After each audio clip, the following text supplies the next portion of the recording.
Dirty Scrap Podcast. First of all, thank you so much for making the time for the podcast. I really appreciate it. I think for the people that will listen to this episode will be very insightful. So thanks again for being here. How you been? How was your end of the year? Oh, it's good. We actually moved into a new house. Or Mm. at my first house. So yeah, it's the move Oh, was intense, the packing, the moving, the unpacking. But I'm thankful to be here. We're in Annapolis, Maryland. right. Oh, okay. Cool, cool, cool. I mean, congratulations for your first Thank house. I you. mean, definitely it's a big step and it is crazy. When you move from one place to another, it is freaking crazy. Do you have any like big family? Well, it's just my wife and I, but and the Oh, okay. cat. Can't forget about the cat. But yeah, that's all we got. Okay, cool. So, today, I think, during the last couple of weeks, being like, we've been like witnessing crazy things about the politicians, Venezuela, and I think everything is going to hit definitely from one way to another, the aluminum industry, right? So I want to dig into this topic later on. But first of all, I want to get to know a little bit more about you and how your journey started because for me, I make my research, of course, and you started like a lawyer, and then you get like you went very into the sustainability, approach since the beginning. Looks like, but how you become the president of this institute, the Can Manufacturing Institute, being a lawyer, and then going through all this experience and getting in here right now. How? Yeah, well, it's funny. I actually just did an interview earlier today with this new Georgetown University Sustainability Connections magazine for alumni interested or that are in sustainability from Georgetown. So Right. that's partly where it started, but I actually go back a little further. So when I was 13 years old, I was in my favorite place in the world, Camp Timberlane for boys in Monaco, Wisconsin. Went there for many summers, and they have an outdoor wilderness trips program. And I was fortunate, I went on the longest trip they have, this 12-day canoe trip in Quetico Provincial Park in Canada. And I just fell in love with the tranquility and just being so present with the people that I was with. It was awesome. And that led to my thinking about, well, how does this place exist? What are the rules here? Huh. And it was a little latent, I think, after that. But then when I got to Georgetown, I was all about government and economics. I was that kid who watched like Meet the Press on Sundays.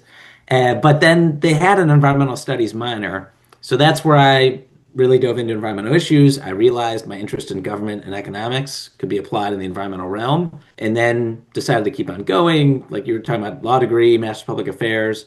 Practiced for a little while at the National Oceanic and Atmospheric Right. Administration, but really wanted to get into more corporate sustainability work. That's when I went to the U.S. Chamber of Commerce Foundation and then led their recycling program, and then was fortunate to get the offer at Can Manufacturers Institute, leading sustainability for them, and now the president. How is leading a recycling program?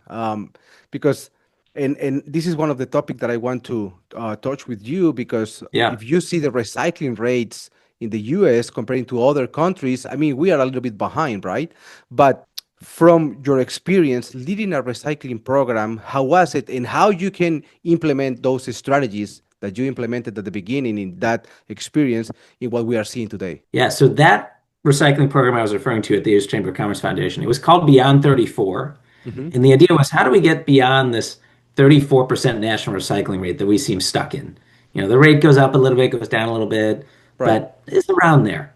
And so the idea with Beyond 34 was, let's work very closely with some jurisdiction. And we started with the city of Orlando, and we worked with a couple other cities from there. But recycling programs are locally run, Hmm. right? Like if you talk to the Recycling Partnership, which is a national nonprofit that I'm the chair of that works to try to improve recycling across the country, they'll often say, how many recycling programs do you think there are? There's more than 10,000 local recycling programs in this country. That's where the decisions get made. That's where I think also the confusion occurs because there's Right. different rules across these programs. So So they are not that united. they're not united. No. There are some states, like I think Rhode Island, Massachusetts, where there's more statewide coordination, statewide rules, Right. and maybe we'll get into extended producer responsibility, which is now passed in 7 states, where some states like Oregon have already implemented their program, but there will be a single producer responsibility organization Okay. that consumer brands will pay into to essentially operate recycling across the state. So that will help unify rules in those states. But what I learned with Beyond 34 was certainly the importance of engaging a variety of different local stakeholders, Right. but also the challenge. Orlando, they've actually done a pretty good job of putting in place a good recycling program, putting in place some requirements even. So like for multifamily, like apartment buildings, Right. they have to offer recycling. And they actually passed, ordinance, I think it was, or rule said that they have to do that. So there is sometimes there's recycling efforts that are a bit more let's educate, and then Mhm. there's sometimes where you just have to require. So certainly just being involved in that local program and seeing their challenges, but also what they were doing about it was very helpful. Right. How easy do you think is going to be to unite all the recycling programs? Because at the end of the day, what I'm seeing, according to my experience, is we have really good recycling programs in some states, and you can see that the recycling rates are going up, but in other states is completely like almost none, and the recycling rates are really, really bad.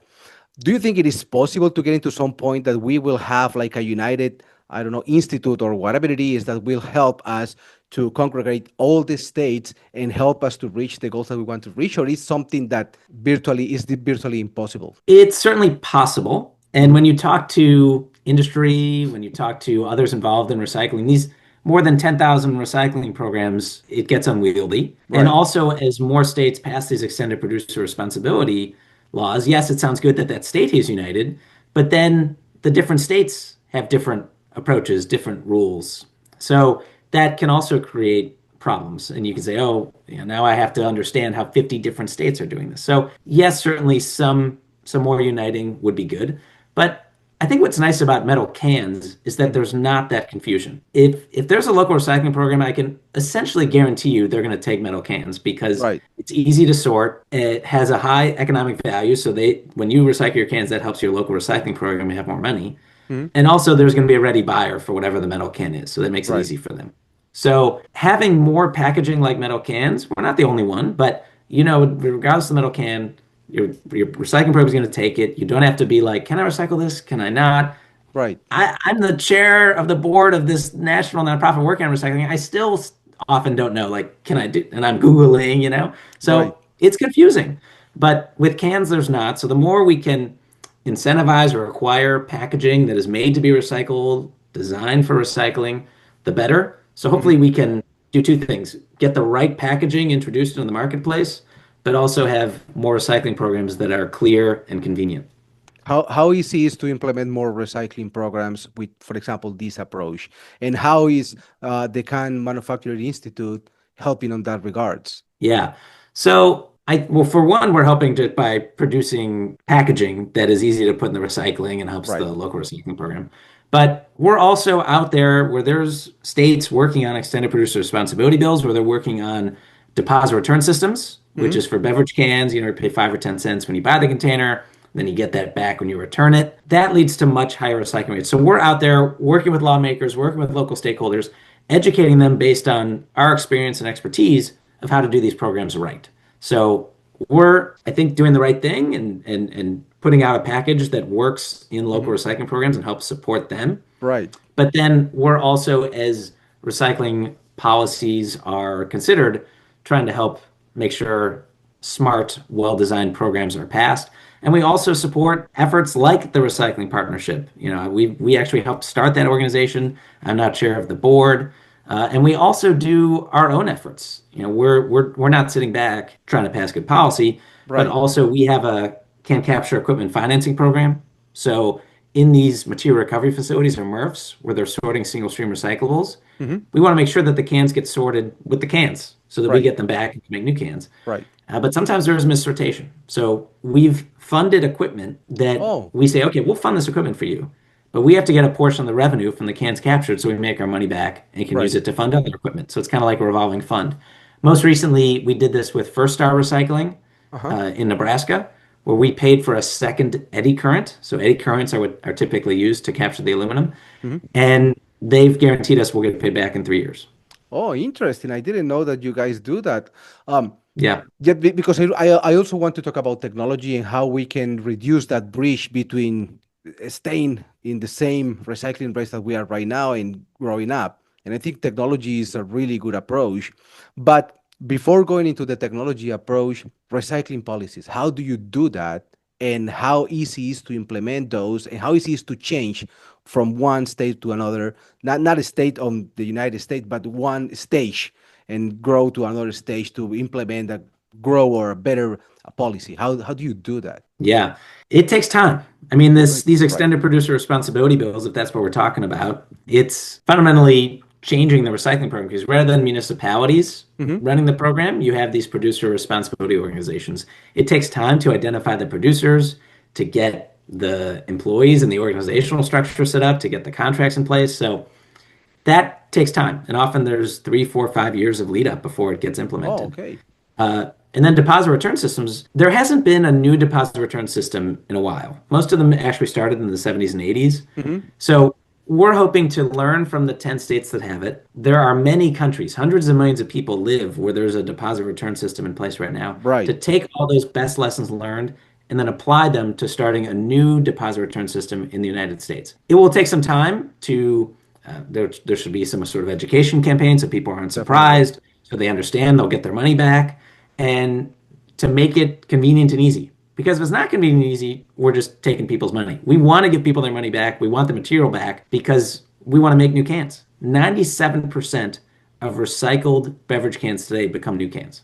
Right, right. Talking about that 97%, what is the percentage today of, or what is the recycling rate, talking about just cans, UBC, that we have in the US? Because, for example, if you go and see Germany, it's huge. Yep. It's around 90%. Yep. Spain, 75, something like that. And Brazil, almost 100%. It's crazy. In the US, as far as I remember, 2023 was around the 40s, something like that. So, Yeah. what is the recycling rate right now? So we're at a 43% recycling rate. That Still. makes us the most recycled beverage container in the country. It means we're recycling nearly 90,000 aluminum beverage cans every minute in the United States. Phew. But that also still means more than half are going to landfill. And that is unacceptable when we need that metal to Right, make into new cans because we want domestic resilient supply chains. right, And we want to make even lower carbon cans. The only way we're going to do that is if we get more scrap. And there are only so many things you can do to really move the needle. hmm, And so we actually put out, we have these targets that our members, to their credit, agreed to, which is 70% by 2030, 80% by 2040, 90% by 2050 for aluminum beverage can recycling rates. right. And when we were thinking about this, we said, hey, we can't just put out these targets in the sense that we can't just put them out but not have a plan of Yeah, how to get there. So we exactly. put out a primer of like, how did we become the most recycled beverage container in the country? So explain that, but then a roadmap to how we'll reach these targets. And there's 4 pillars of action. The number one pillar is new and improved deposit return systems. We Hmm. do not know how to get into this 70, 80, 90% range in the absence of new and improved deposit return systems because that financial incentive is what gets people to, frankly, pick up some of the cans that people have littered, to bother when they're out and about. A third of beverage containers are consumed on Right. the go to hold on to them and redeem them. So you mentioned Brazil. They're at like 100% recycling rate. You're right. But that's not because 100% of people, every time they consume a can, are super conscientious Right. and recycling their cans. It's because they have many thousands of people, they call them catadores, who are doing very important work, collecting lots of different material, including the cans. They love the cans because they're so high value. So you either need something Okay. like that, where there's people going around collecting the cans, where the money's it's worth their while to collect the cans, Right.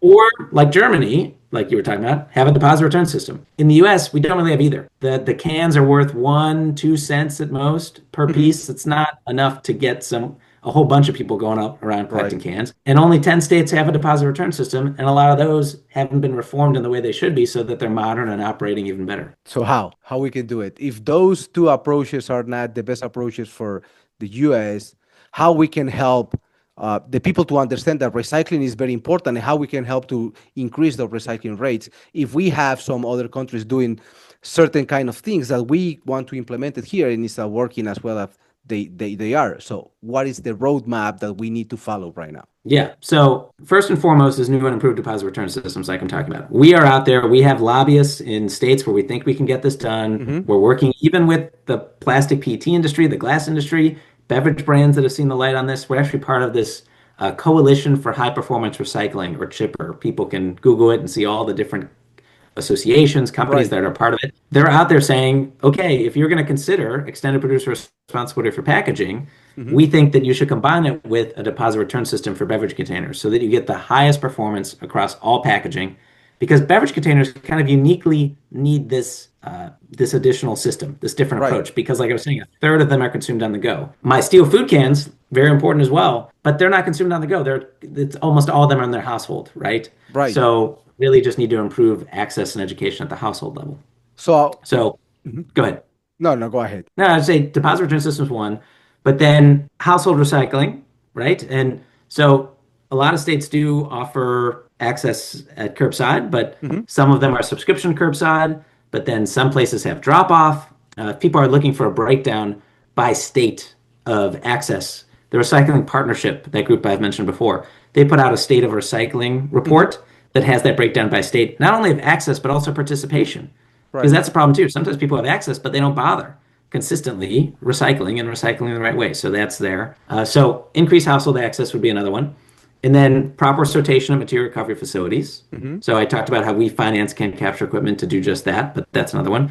And then increasing education and awareness so that I know when I run Can Manufacturers Institute, so yes, I feel Right. this. But I know when I talk to friends, family, strangers, and I'm explaining some of the things we talked about, the high economic value, cans How they feel about become it? new cans, metal recycles forever, all these things. People, the light bulb goes off, I see it. And then when they're done enjoying consuming a can, it like hurts them. It's like an emotional tax putting that can in the garbage. Once you know, you don't unknow. So we're out there with Every Can Counts, for example, at away from home events, engaging people directly in bold, creative ways. So that because you can't just put a recycling bin out there and say job done, right? So, for example, we just did an activation with the Los Angeles Clippers, Hmm. where Oh, we paid for these cages. They spell out an L and an A. It's the kind of thing people want to take a photo in front of. right. And so hopefully they'll take photos, they'll share it on social media, but also there's some signage there talking about how aluminum beverage cans on average become a new can in less than 60 days. Hmm. And so that kind of artwork is the kind of thing Every Can Counts supports because it's more engaging and hopefully gets people educated. So then when they go home, they're more likely to recycle cans too. And it's working. I mean, you are getting It's to the results that you are looking for. I We think. are getting results. We're getting more and more interest in what Every Can Counts does. We also have a million cans recycling contest that works at schools where they collect cans at the school to raise money for the school. And that million cans recycling contest, I believe we had like 20, 30 schools involved, a couple million cans. But I also want to be real with you, Julio, and your audience. The things I just mentioned with Every Can Counts, million cans recycling contest, the financing of can capture equipment and MRFs. With that can capture equipment, we get millions of cans recycled. But there's the reality that to increase the national recycling rate for aluminum beverage cans 1%, we need a little over a billion with a B additional cans recycled. So 1% billion. It's hard with going school by school, going event by event, Definitely. some education programs online to get that number of additional cans recycled. This goes back to what I said earlier about when it comes down to it, if we're Hmm. talking about really moving the needle on the beverage can recycling rate, we don't know how to do it in the absence of new and improved deposit return systems. And that's why our members, to their credit, have put money behind making that happen. Right. So primarily, the root cause is infrastructure right now. Infrastructure to an extent, like there are many households that don't have access like they should. There's many events, there's many businesses, multifamily homes, apartments, like I was talking about earlier. But there's also just the underlying system. Like I'm saying, in terms of, I think that if you had that deposit return system where it's not just, hey, recycle, it's good for the environment, good for the economy, blah, blah, blah. But literally, you paid a little bit of money. We're going to give you that money back if you bother to return it. So you're buying the beverage, but borrowing the container. Right. It's so that goes beyond infrastructure, and that's just a fundamentally reshaping the way people buy and return and recycle beverage containers. And that's part of why it's been so hard to pass. It's Right. not sticking in a little bit of language in some appropriations bill to get some research funded. That would change the way people buy and return containers every day. Are you seeing any speed up on this consciousness from the people while you are doing this job? I know a lot of different people that is also doing something similar in the last, I don't know, 10, 5 years. Are you seeing some kind of speeding up on this behavior, or is something that is not too fast to change it to the people? Well, I will tell you that we did some polling that Mhm. found in the 10 states that have deposit return systems, and like I mentioned earlier, some of these are older systems. They haven't been reformed like they should have been, but even there, across these 10 states, 90% of people support deposit return system. Oh, So wow. if people thought they were a tax or they weren't working or they didn't like them, you wouldn't see that kind of results. Definitely. So we're hoping we can get people that light bulb going off as well around deposit return systems, lawmakers and others in some of these states we're working in to pass these deposit return systems that we think can be even more popular than that 90% support rate in the 10 states that have it. Right. But yeah, it's taken time and it takes some explaining.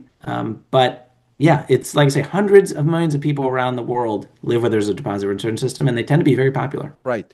So, from the point of view of technology and big corporations, because the Car Manufacturers Institute obviously has some kind of big members, big players that they are out there, like Ball Corporation, Mhm. Novelis, all these big players.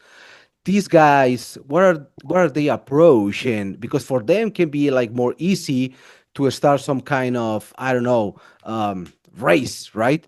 Uh, in front of all these small players and help to raise those recycling rate. But from the point of view of technology, are you seeing any kind of new technology coming more often into the US? Because I think one of the issues we have here in the US is flexibility. We have the landfills, right? And a lot of Mhm. flexibility make us lazy. So we don't know, or we don't want just to go ahead and say, oh no, I want to change this or that, or invest in this kind of technology, as you just said, eddy current, sorted Yeah. technology, scrap ready to melt technology, that I think is the technology that we are seeing more often. At least this year, we will see a lot of those. Big corporations like those ones, they are making a step forward and also working with you guys in parallel. So when you say technology, you're talking about technology at the material recovery facility, technology at the aluminum recycler, technology at the home or on the container itself. Tell me I more. am more about the scrap yards, because Mm. what I'm seeing here, and maybe it's just my point of view, but I've been in the market for almost 10 years already. Yeah, I don't want to use the podcast platform as a No, it's commercial fine. platform, but we like to help the recycling industry with our technology. We go Yeah, from sorting systems up to everything downstream furnaces, blah blah blah, whatever.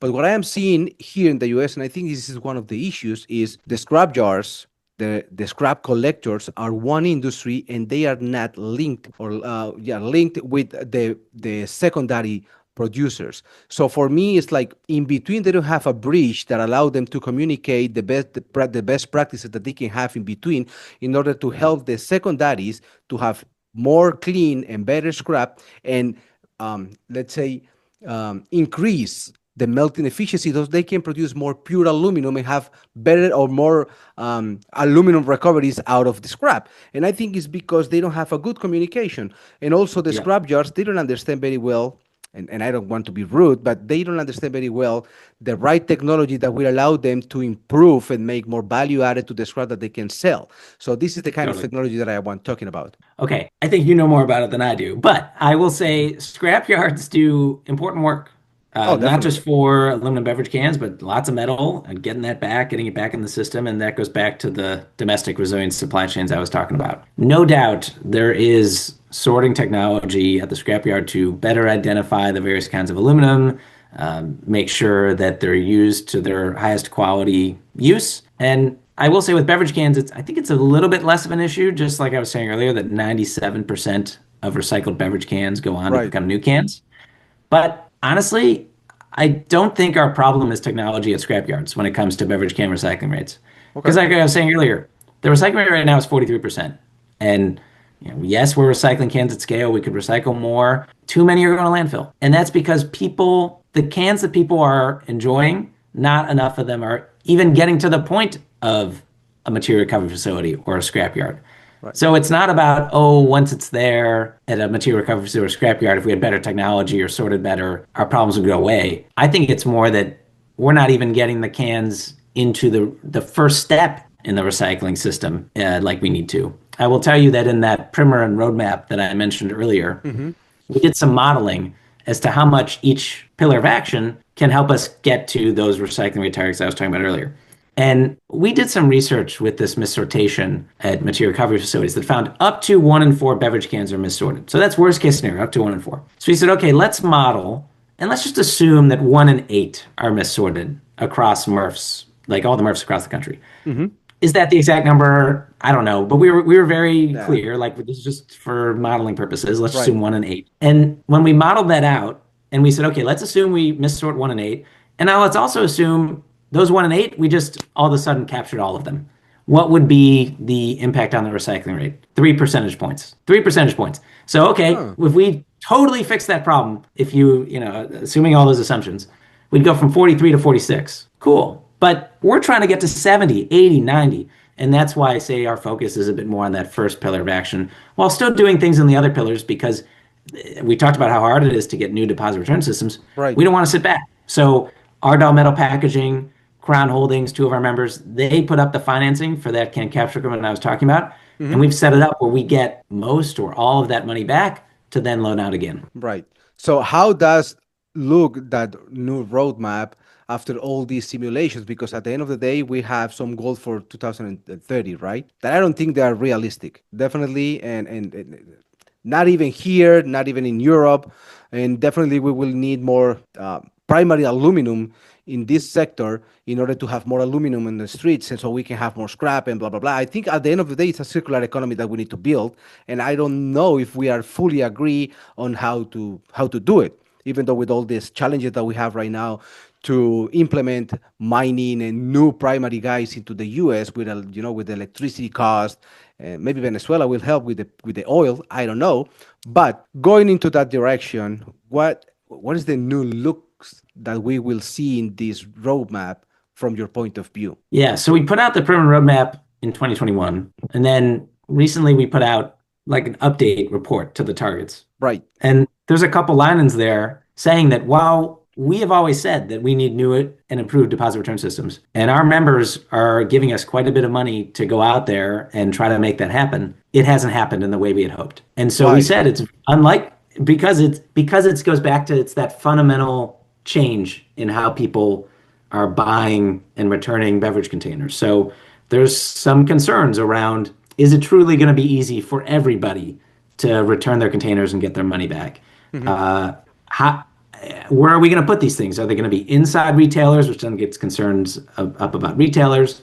There's some concerns about will this impact sales, even though there's a nice piece of research from Container Recycling Institute and Reloop, these nonprofits that work on this issue looking at the data saying there's no impact on sales. So there's answers to all of these concerns, but they're long running concerns that have been hard to overcome and educate people around, even though we're trying to show them the light here, that these programs exist here in the US, they exist around the world, and when done right, they are high performance and cost efficient.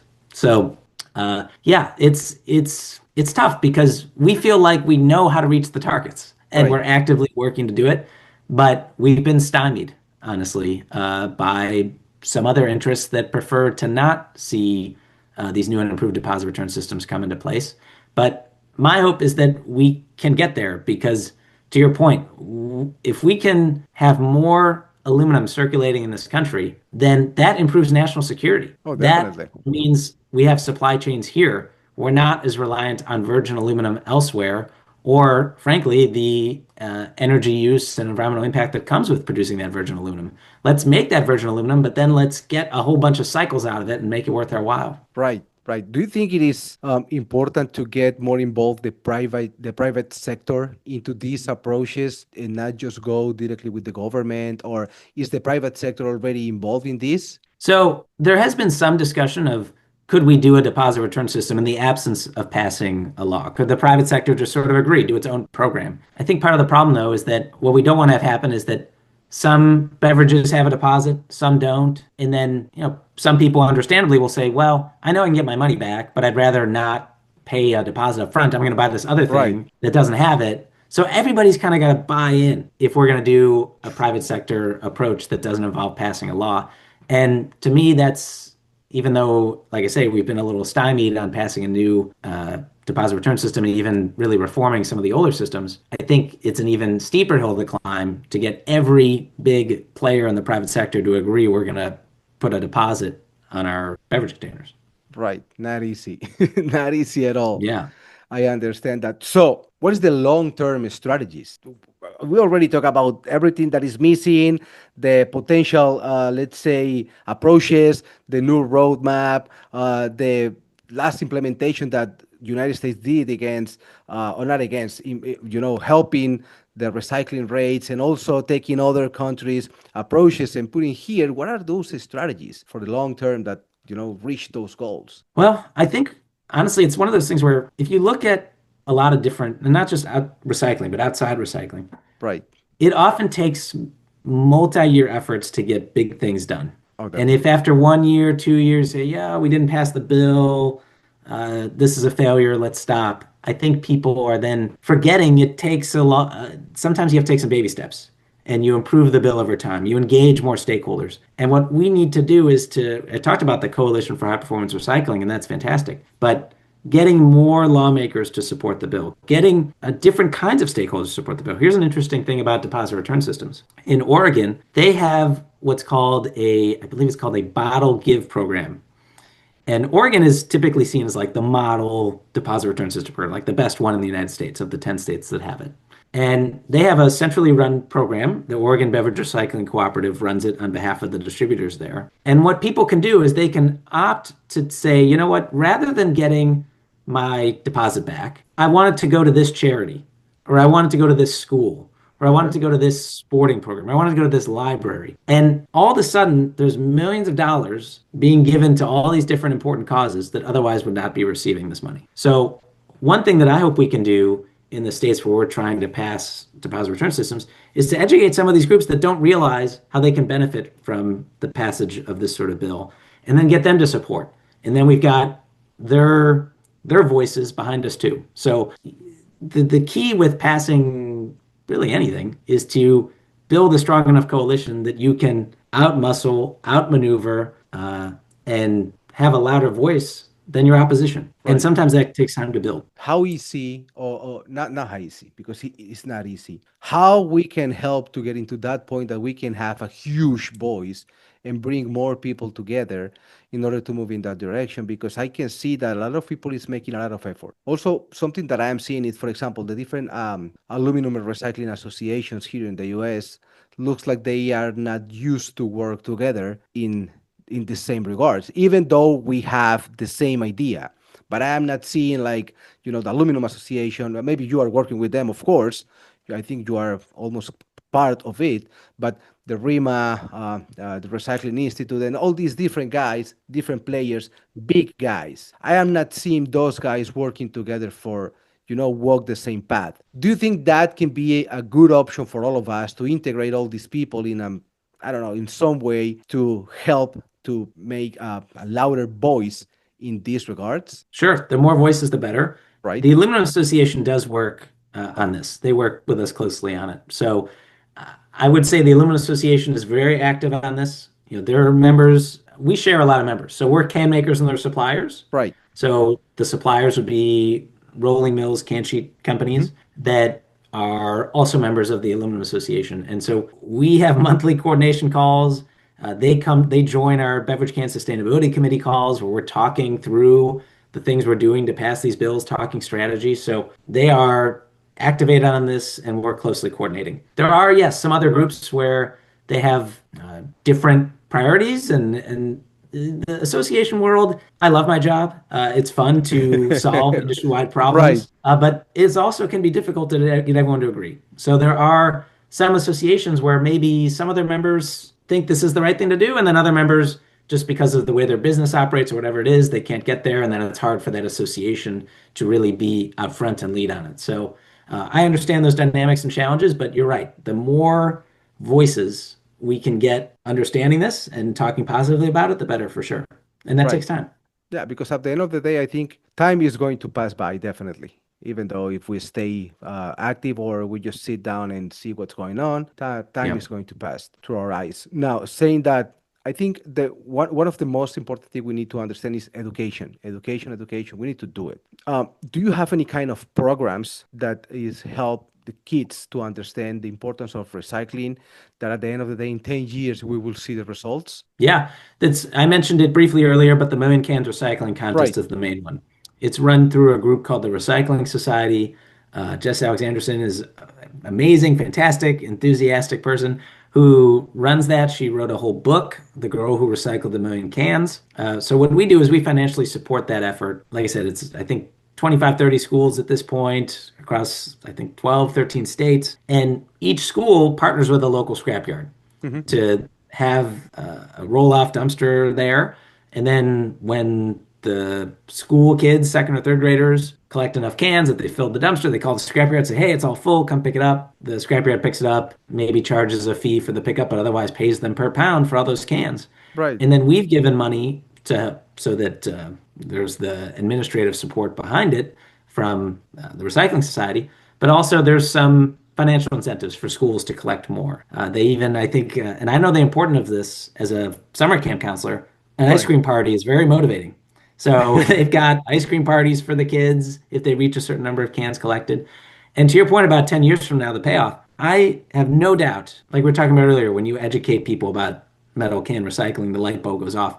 The light bulb is going off for these hundreds, I think thousands of kids that have participated in this. They're going to be, yeah, they're probably going to buy cans because they now they're enjoying cans and whatnot. But also importantly, they're going to recycle cans Right. because they're going to know that this has an impact. I've seen my cans get recycled, and I want to keep on being a recycler. Right. Interesting. Well, Scott, do you have any opinion about Trump administration and how this administration is hitting in the good way or positive or negative way the aluminum industry? I think it is good to a certain point, right? We want to reindustrialize the U.S. One thing that I'm seeing is not too many local companies are pulling the trigger in in the direction of getting better technology or improving the recycling rates or growing, but overseas companies, I'm seeing a lot of companies coming into the US because they want to avoid tariff and they want to make the investment here. That I think is great, but how is the feeling of the Can Manufacturer Institute between what was before the Trump administration and what is now? Yeah. So just like you're saying, in that we want to see more aluminum produced here. Definitely. It's just a matter of the reality. And the Aluminum Association, I'm sure you know this, put out a nice report on this, Power Up, where they talked about the time, the Hmm. money, the energy it takes to produce new aluminum smelters. And so even if we were seeing even more domestic or outside the country investment in US aluminum production, it's going to take a while for that to actually come online. Definitely. And so in the meantime, you've added a lot of cost that has to be passed through. So our concern is around added costs to the point that there might be switching away from cans or Hmm. demand destruction where people say, this is just too much. And so we are hoping to get tariff relief for aluminum. And I know the focus here is aluminum, but tin plate steel is a really important one for us to get tariff relief around. We can talk about that if you want. But I know the focus is aluminum, and we want to make sure there's tariff relief for aluminum again so that there's a steady supply of primary Right. aluminum for us to use in cans and all the other important end applications, but also that the cost isn't to the point that people shift away from cans. That's not only good for sustainability, but then if you're expecting people to invest in aluminum production, but they see people buying less cans because the tariff has led to them shifting away, that makes it harder for them to make that investment choice. Definitely. I mean, it's very complicated to see what is going to be the next future. Uh, but if you will have, for example, a crystal ball, what is going to be your prediction for what is coming? Tariffs or recycling or, Both. oh boy. I know, tricky question. Yeah, I think with the tariffs, they're here to stay, at least through this administration. Definitely. Will there perhaps be through USMCA renegotiation or bilateral Canada deal something? My understanding is that before there was the pause, remember the province paid for that ad with former Yes. President Reagan, and Right, then right. President Trump was like, "We're not talking trade deal anymore." But apparently, right before that, there was talk of what's called a tariff rate quota, Mhm. where you could import a certain amount tariff free, and then there's a tariff after that point. Right. So they were talking about that sort of thing. It'd be great to get back there. I think it's hard to keep it at this level. especially as there's been some recent reporting that the full cost of the tariff hasn't been passed on yet. So as that gets fully passed on, including in canned food and beverages, will there be enough pressure, including political pressure with the midterms coming, that we finally get some targeted tariff relief? Right. I don't think we're under an illusion we're going to get 0% tariff on the No. metal that we use, like all the metal that we use, but hopefully some. And then the rest, there's some sort of relief because we're domestic manufacturers too. We support thousands of jobs, and it's Right. important for us to not be threatened or hurt either, right? If we're talking about US manufacturing and trying to create a renaissance there. So we have to remember the downstream players like US can makers. And then in terms of recycling, I don't think we'll see too much in the way of new recycling policy this year, but I'm hopeful that in the next year or two, we will see that new deposit return system. We sometimes call it recycling refunds, whatever. Right. But also, it'd be nice to see some reforms. I'm hopeful, for example, in New York, that there will be some reforms passed. Oh, interesting. Because I was thinking last week I went to Germany to the Eurogust show. A lot of Yeah. diecasters there. Pretty fun. I was talking with one of my customers about what is happening in Venezuela and if this will give the U.S. some kind of opportunity to bring more primary aluminum guys and obviously increase the aluminum let's say production here in or manufacturing here in the US. And at the end of the day, we will have more oil that definitely can help from the energy point of view to have some more incentives or whatever it is to reduce the cost or help with the cost for these primary guys. But also we will have a lot of rare earth and all these kind of mining that will allow us to make more chips and AI centers and everything. So do you think it is something that obviously we will take advantage and put into the US to grow this industry? What's happened in Venezuela, like take advantage of Yeah, I that. mean, yes, I it is don't, complicated. It is very yeah, complicated. I don't have a really informed opinion on that one, to be honest. Yeah, it'll be interesting to see, how the situation evolves there in Right. terms of if it stays, the current government stays in and operating, but also how much of the various resources there make our way to us. We'll see. Yeah, we will see. Scott, to wrap up this episode, I know that you also are a co-host of one of a good podcasts that you have out there. So I want you to talk about a little bit about your podcast. What are your topics? If you want to invite some people also to go and see your content and get more information about what you guys are doing right now. Oh, that's very kind of you to offer that up. So I'll first say with Can Manufacturers Institute, all the information that you want to know about what can manufacturers is up to or metal cans, it's Right. at cancentral.com. So cancentral.com is where people go for that. And then that has links to Every Can Counts and Moon Cans Recycling Contest and the Can Capture Equipment Financing Program and what we're doing on tariffs and our social media, all that stuff. It's all there, cancentral.com. In terms of the podcast that you mentioned, so I started this in 2016, Sustainability Defined. So we define sustainability one concept and one bad joke at a time. I didn't make too many bad jokes here, Julio. I'm sorry about that. I should have worked in some more. But we made 80 episodes, my co-host and I, Jay, over 9 years. But Okay. last year we actually transitioned it to two new hosts. So these two fantastic, amazing young women who are running with the show, making it better than we ever did. They followed our format, basically picking a topic in sustainability, explaining it from square one, using very clear language so anyone can approach it and understand it, and then interviewing an expert in the field. And yes, working some bad jokes in along the way. So definitely encourage Great. folks to still check it out. Sustainability Defined. Sustainability defined. Well, Scott, I appreciate your time. I enjoyed this episode a lot. Definitely, I want to keep in touch.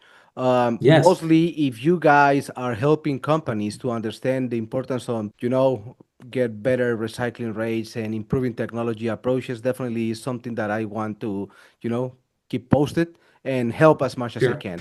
Dirty Scrap Podcast.